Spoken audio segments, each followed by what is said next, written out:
അപ്പൊ ഞാൻ ആലോചിക്കുന്നത് ഞാനൊരു പക്ഷേ ഇവിടെ ഇല്ലായിരുന്നെങ്കിൽ ഇതിപ്പോ കേരള രാഷ്ട്രീയത്തിൽ നിർണായകമായ എന്തെങ്കിലും തീരുമാനം എടുക്കേണ്ട ഒരു മീറ്റിംഗ് ആയി മാറിയാണ്. പത്രക്കാരൊക്കെ ഓടിക്കൂടുന്നതാണ്.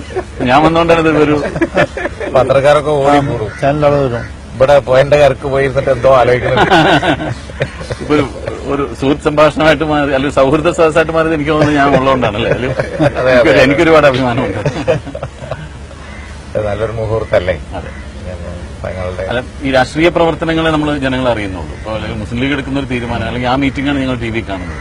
ഈ തങ്ങളുമായിട്ടുള്ള ഒരു ആത്മബന്ധം എങ്ങനെയായിരുന്നു, അതെങ്ങനെ തുടങ്ങി, അതൊന്നും ഞങ്ങൾക്ക് ആർക്കും അറിയില്ല.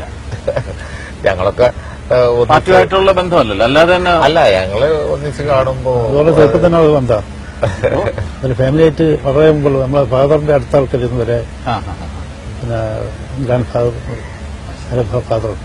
പാർട്ടിക്കകത്ത് പല പ്രശ്നങ്ങളുണ്ടാവും, ആളുകൾ തമ്മിലുള്ള പ്രശ്നങ്ങളുണ്ടാവും, അല്ലെങ്കിൽ ഈ പാർട്ടി ഇന്റേണൽ പൊളിറ്റിക്സ് എന്ന് പറയുന്ന ഇതൊക്കെ തങ്ങളുടെ ഒരു അവസാന വാക്കിലെല്ലാം പരിഹരിച്ചു പോകാറുണ്ടെന്ന് അല്ലെ. എല്ലാം അവിടെ നിന്ന് ഇറങ്ങുമ്പോൾ എല്ലാവരും ചിരിച്ച് എല്ലാ പിണക്കങ്ങളും മാറ്റിയല്ല. അത് ഇതെന്താണ് ഈ ഒരു മാസനരിയെന്ന് ഞാൻ അത്ഭുതപ്പെട്ടിട്ടുണ്ട്. ജനങ്ങള് യഥാർത്ഥത്തില് അംഗീകരിക്കുന്നതും സ്നേഹിക്കുന്നതും തങ്ങളെ തന്നെയാണ്, ആ കുടുംബത്തെയാണ്. അപ്പൊ ആ പാരമ്പര്യം ജനലക്ഷങ്ങൾ കീപ്പ് ചെയ്യുന്നുണ്ട്. അപ്പൊ അതുകൊണ്ട് ആണ് അവസാന വാക്ക് പിന്നെ ആവുന്നതിന്റെ കാരണം. അപ്പോ ജനങ്ങള് ലക്ഷക്കണക്കിന് ആളുകൾ വരുന്ന ജനങ്ങൾ എടുക്കുന്ന ഒരു ആറ്റിറ്റ്യൂഡാണ് അതിന്റെ കാരണം. അപ്പൊ യഥാർത്ഥ ജനാധിപത്യമാണ് അവിടെ. ജനലക്ഷങ്ങളുടെ ആഗ്രഹമാണ് തീരുമാനമായി അതേ അവർ അംഗീകരിക്കുള്ളൂ. അപ്പൊ വേറെ ആരും പറഞ്ഞിട്ട് കാര്യമില്ല. അതുകൊണ്ടാണ് ആ ഒരു മെക്കാനിസം 30 അല്ലെങ്കിൽ 32 വർഷമായിട്ട് ഇങ്ങനെ ഒരു പാർട്ടി അതിലും പഴക്കമുണ്ട്, ഒരുപാട് പഴക്കമുണ്ട്. അപ്പൊ അദ്ദേഹം തങ്ങൾ പറഞ്ഞില്ല, ഞാനൊരു കുഞ്ഞാലിക്കുട്ടിയാണ്. അതിന്റെ അപ്പുറത്തൊരു കുഞ്ഞാലിക്കുട്ടി ആജീവ് വേറെ ഉണ്ടായിരുന്നു. അത് ഭയങ്കര ഒരു നീണ്ട വർഷങ്ങൾ, അറിയപ്പെടുന്ന ഒരു 300 കൊല്ലത്തെ പഴക്കമുള്ള ഹിസ്റ്ററി കുടുംബത്തിനുണ്ട്. ബാക്കിയുള്ളത് അത്ര അറിയില്ല. അപ്പോൾ അതുകൊണ്ട് അക്കാലം തൊട്ട് ഇപ്പൊ ബ്രിട്ടീഷുകാരുടെ കാലത്ത് തന്നെ ബ്രിട്ടീഷുകാർക്ക് വലിയ തലവേദനയായിരുന്നു പാണക്കാട് കുടുംബം. കാരണം എന്താ വെച്ചാല് അവരുടെ ഭരണം അവരുടെ വാക്കല്ല അവസാന വാക്ക്. തങ്ങൾ പറഞ്ഞാൽ അതാണ് അവസാന വാക്ക്. അപ്പൊ അതുകൊണ്ട് ആ കാലത്തൊക്കെ ഹിസ്റ്ററിയിൽ ഒരുപാട് സംഭവങ്ങളുണ്ടായി. അവർക്ക് വലിയ തലവേദനയായിട്ടില്ല. അതുകൊണ്ടാണല്ലോ പിന്നെ നാടുകടത്തിലും ഒക്കെ വന്നത്, ഗ്രാൻഡ് ഫാദറിനെ നാടുകടത്തിലൊക്കെ വന്നത്. അതുകൊണ്ടാണ് അവരുടെ ഹുക്കും, അവരുടെ ഭരണം അവസാന വാക്ക് നടപ്പിലാവില്ല നാട്ടിൽ.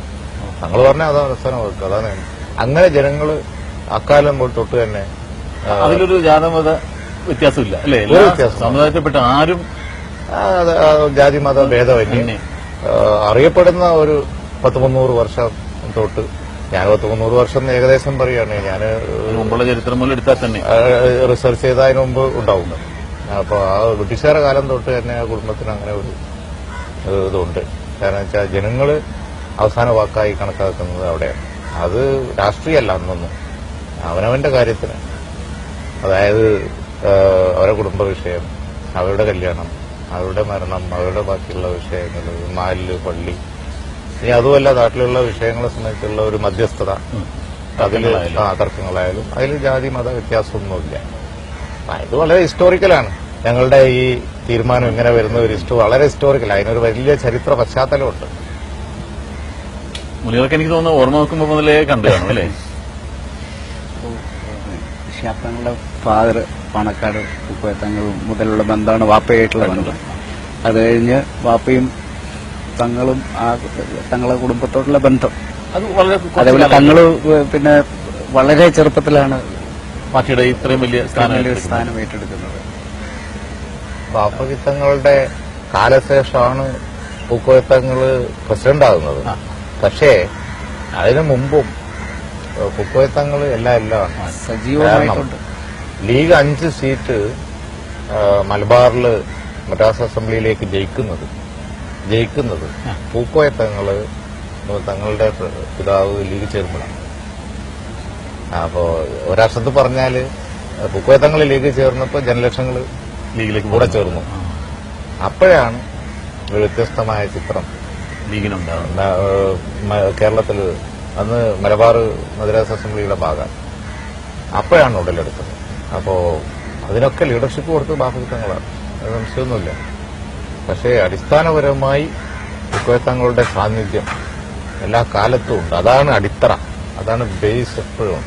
അല്ല, ഈ രണ്ടുപേരും അധികാര സ്ഥാനത്തിരുന്ന ആളുകളായതുകൊണ്ട് ഞാൻ ചോദിക്കുകയാണ്, ഇത്രയും ഒരു കപ്പാസിറ്റി ഉള്ള അല്ലെങ്കിൽ ഇത്രയും ആളുകളെ ഒരു വാക്കിൽ നിർത്താൻ കഴിവുള്ള ആൾ എന്താണ് ഒരു അധികാര സ്ഥാനം മോഹിക്കാത്തത്? എപ്പോഴെങ്കിലും ചോദിച്ചിട്ടില്ലേ? എന്ത് സ്ഥാനമാണ് മനസ്സിലാഗ്രഹമുള്ളതെന്ന് അറിഞ്ഞാൽ പോലും കൊണ്ടുകൊടുക്കാൻ അല്ലെ എല്ലാവരും? മറ്റുള്ളവരിൽ നിന്നും ഒരു വ്യതിരിക്തത എന്ന് പറയുന്നത് ഇത് തന്നെയാണ്. കിങ് മേക്കറാണ് എപ്പോഴും ആ കുടുംബം. കിങ് മേക്കേഴ്സ്, അതായത് രാഷ്ട്രീയത്തിലേക്കുള്ള എല്ലാവരെയും ഉണ്ടാക്കിയത് ആ കുടുംബമാണ്. അപ്പൊ അവരെന്നും ഒരു രാജാവിനേക്കാൾ ശക്തിയുള്ള കുടുംബമായിട്ട് നിന്നിട്ടുണ്ട്. എന്നും അതുകൊണ്ടാണ് ആ ശക്തിയിൽ നിൽക്കുന്നത്. അധികാരം എന്ന് പറഞ്ഞാൽ എന്താ? ഈ ഞങ്ങളൊക്കെ ഇരിക്കുന്ന കസേരകള് എന്ന് പറയുന്നത് ഒരു വാടക സ്ഥലം പോലെയാണല്ലോ, വരും പോവും, സമയം കഴിയുമ്പോൾ. അത് ഒരു കണക്കിന് പറഞ്ഞാൽ കൃത്രിമാണ്. നേരെ മറിച്ച് ജനഹൃദയങ്ങളിലുള്ള സ്ഥാനം അതാണല്ലോ പരം, അത് മാറില്ലല്ലോ. പിന്നെ അധികാരം വേണമെന്നില്ല, അതിന് അധികാരം വേണില്ല. അതൊരു പൊസിഷനുണ്ട്, പൊസിഷൻ ഇല്ലാന്ന് ആർക്കും തിരിച്ചറിയാൻ കഴിയില്ല. ഒരു മന്ത്രി ആവുമ്പോ മുൻമന്ത്രിയായി മാറും, എക്സ് മിനിസ്റ്ററായി മാറും. ഇതെന്നും ഒരേ പൊസിഷനിൽ ആളുകൾ കാണുള്ളൂ, അവരുടെ ഹൃദയത്തിലുള്ള ആളുകൾ. അപ്പൊ അത് അധികാരം എന്ന് പറഞ്ഞാൽ, യഥാർത്ഥ അധികാരം എന്ന് പറഞ്ഞാൽ അതാണ്. ആ ആൾക്കേ ജനങ്ങളെ മുകളിൽ അധികാരവും ഉള്ളൂ. ഞങ്ങളൊക്കെ അധികാരത്തിൽ നിന്ന് പോകുമ്പോൾ നമ്മുടെ കൂടെയുള്ള കുറെ ആളുകളെ പിന്നെ കാണില്ല. അതേസമയം ഷിഹാബ് തങ്ങളുടെ വീട്ടിലുള്ള ജനം, പ്രതിപക്ഷത്താവട്ടെ ഭരണപക്ഷത്താവട്ടെ, ആ ജനക്കൂട്ടം എന്നും അവിടെയുണ്ട്. ലീഗിന് ഞങ്ങളെ പാർട്ടിക്ക് മാത്രമുള്ള ഒരു പക്ഷേയുള്ള ഒരു പ്രത്യേകതയാണ് അത്. കാരണം അതിൽ ഒരു യഥാർത്ഥ ജനാധിപത്യമുണ്ട്. കാരണം അഭിലാഷാണ് അതിലൂടെ ഞങ്ങൾ നടപ്പിലാക്കുന്നത്. ജനങ്ങൾ അങ്ങനെ അംഗീകരിക്കുള്ളൂ. ആ അഭിലാഷാണ്. കാരണം ഞങ്ങളോട് ഡിസ്കഷനൊക്കെ കഴിയും, ഞങ്ങൾ ചർച്ചയൊക്കെ കഴിയും, അതിലെ റീസണിങ് ഒക്കെ വളരെ നന്നായിട്ട് നടക്കും. അതിലൊന്നും യാതൊരു കുഴപ്പമില്ല. എല്ലാ ചർച്ചയും കാര്യങ്ങളും ഒരു വിഷയങ്ങളുടെ എല്ലാ വിഷയങ്ങളും ഒക്കെ ഉണ്ടാവും. പക്ഷെ എന്നാലും അതിൽ അവസാനം ഒരു തീരുമാനം എടുക്കുക എന്ന് പറയുന്നത് ഈ തരത്തിലുള്ള ഒരാളത ആവുമ്പോൾ, ആ തീരുമാനം അത്തരത്തിലുള്ള ഒരാളത ആവുമ്പോൾ അതില് എന്തു തന്നെയാണെങ്കിലും ജനങ്ങളാണ് അംഗീകരിക്കും.